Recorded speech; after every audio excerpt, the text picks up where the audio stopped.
को पीएम मोदी पुणे के दौरे पर रहेंगे और 4 लोकसभा सीटों के प्रत्याशियों पुणे से मुरलीधर मोहोट, शिरूर से शिवाजीराव आठवलेराव पाटिल, बारामती से सुनेत्रा पवार और मावल से श्रीरंग बारने के समर्थन में जनसभा भी करेंगे। वहीं पीएम मोदी के जनसभा को लेकर मंत्री चंद्रकांत पाटिल ने जनसभा की तैयारियों का जायजा लिया। इस दौरान खबरफास्ट संवाददाता सुदेश कनावट ने मंत्री चंद्रकांत पाटिल से कई मुद्दों पर बातचीत की है।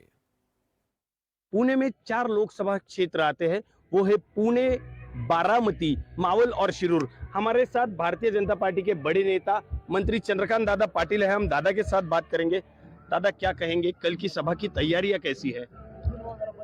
कल की सभा जो मोदी जी की होगी वो आज तक पुणे ही नहीं, महाराष्ट्र में आज तक हुई सभाओं में से सबसे बड़ी सभा होगी। जिस ग्राउंड पर हम सभा लेने जा रहे हैं उस ग्राउंड पर 50 साल पहले स्वर्गीय इंदिरा गांधी जी की सभा हुई थी। बाद में शरद पवार साहब का एक अभिनंदन कार्यक्रम हुआ था, लेकिन सभा की दृष्टि से स्वर्गीय इंदिरा गांधी जी के बाद की ये सभा है और ये सभा बहुत विशाल होगी।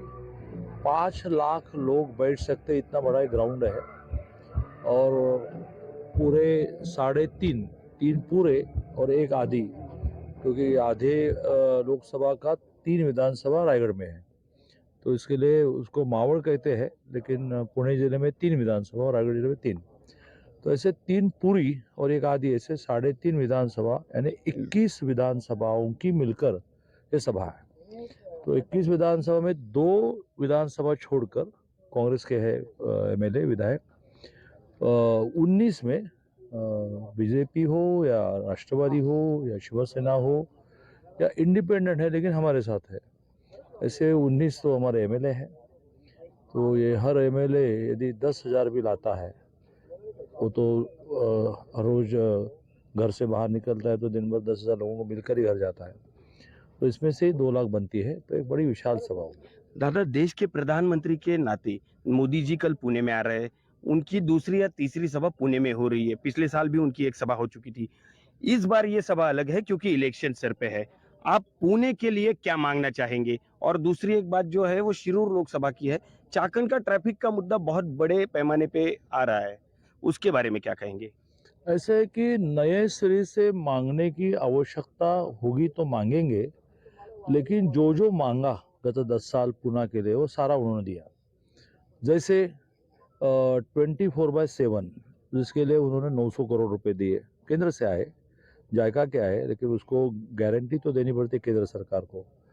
ये आने वाले 2-3 महीने में पूरा हो जाएगा। हमारे कोथरूड विधानसभा में बानेर बालेवाड़ी में तो पूरा हो गया, जिसमें 82 पानी की टंकियां बनेगी जो ऊंचाई पर रहेगी, ताकि टेल एंड पर पानी जाने में दिक्कत जो आती है पुणे सिटी में वो समाप्त हो जाएगी। स्टोरेज बढ़ेगा, तो ये हो 11 एसटीपी हो जिसको 1800 करोड़ दिए, मेट्रो हो उसको 11,000 करोड़ दिए। अब रिंग रोड बन रहा है जिसमें अभी हमने केंद्र से नहीं मांगा, लेकिन एक्विजिशन का भूमि अधिग्रहण का 10,000 करोड़ हम राज्य सरकार की ओर से दे रहे हैं। जैसे ही हमारा रिंग रोड बनेगा और जैसे हमारी मेट्रो बनेगी तो रिंग रोड बनने से ये जो पुणे ज़िले में ट्रैफिक का प्रॉब्लम वो ख़त्म हो जाएगा। अनावश्यक जो व्हीकल सिटी में आते हैं, जिनको सिटी में आने का कोई कारण ही नहीं, उन्हें बाहर से जाना चाहिए, अब बाहर से जाने का कोई रास्ता नहीं है, तो पुणे सिटी का ट्रैफिक प्रॉब्लम समाप्त हो जाएगा। तो हमने जो मांगा वो उन्होंने दिया है।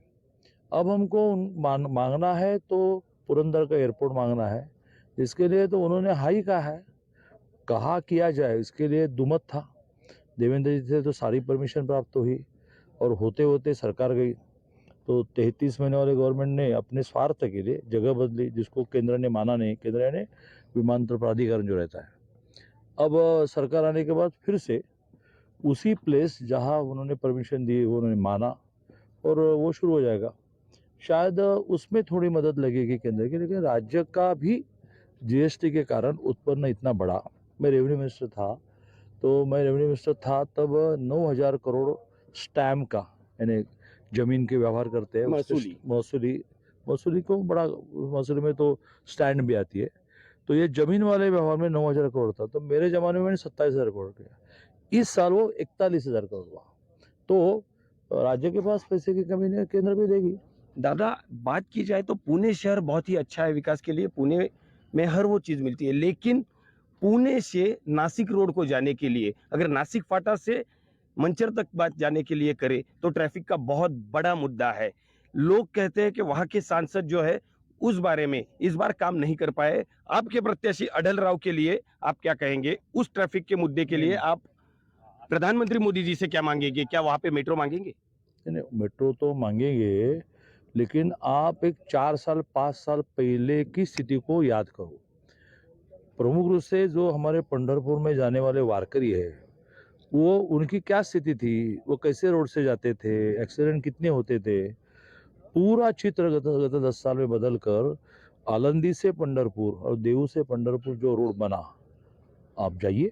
मैं तो ये इस महीने में 10 बार जा रहा हूँ, क्योंकि मेरे पास सोलापुर भी है, मेरे पास कोल्हापुर भी है। तो ऐसे रोड कभी बने ही नहीं। तो आहिस्ते आहिस्ते सारे प्रॉब्लम समाप्त होते जा रहे हैं।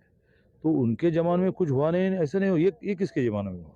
नहीं, बात तो अभी मेट्रो की हो रही है, नासिक फाटा से चाकन या राजगुरुनगर तक। क्या आप मतलब आपकी भारतीय जनता पार्टी या आपकी मिलीजुली सरकार अभी जो जो पुणे सिटी की कनेक्टिविटी होने में कुछ पोर्शन बाकी है, जी। कुछ ऑन गोइंग है, पूरे हो जाएगा। कुछ को नए सैंक्शन मिलने चाहिए। ऐसे विषय को हम सैंक्शन मांगेंगे तो पुणे और पिंपरी की कनेक्टिविटी पूरी हो जाएगी, तब जाकर आगे कुछ। जैसे हम पुणे से नगर जाते हैं तो शिक्रापुर वगैरह जगह में ट्रैफिक जाम होता था। गडकरी जी ने 3 मंजिल का ब्रिज दिया है, जिससे अब हर फ्लोर जहाँ जाना है वहाँ ही लोग वाहन से जाएंगे। मुझे इधर जाना है तो मैं ऊपर से जाऊँगा, तो वो लगभग 11,000-12,000 करोड़ का है। तो ये सारे प्रॉब्लम समाप्त होते जा रहे हैं। एक आखिरी सवाल दादा, 4 में से आपके कितने प्रत्याशी चुन के आएंगे? पुणे 4 जून नहीं, 4 पुणे जिले में 4 लोकसभा क्षेत्र है। अरे महाराष्ट्र के 45 जीतेंगे, 3 के लिए मेहनत ले रहे हैं, तो ये चारों जीतेंगे, कोई दिक्कत ही नहीं। ये थे चंद्रकांत दादा पाटिल जो कह रहे थे कि हम महाराष्ट्र में 45 सीटें 48 में से जरूर जीतेंगे। कैमरामैन अक्षय काटकर के साथ सिद्धेश कर्नावट, खबर फास्ट पुणे। वहीं पौड़ी लोकसभा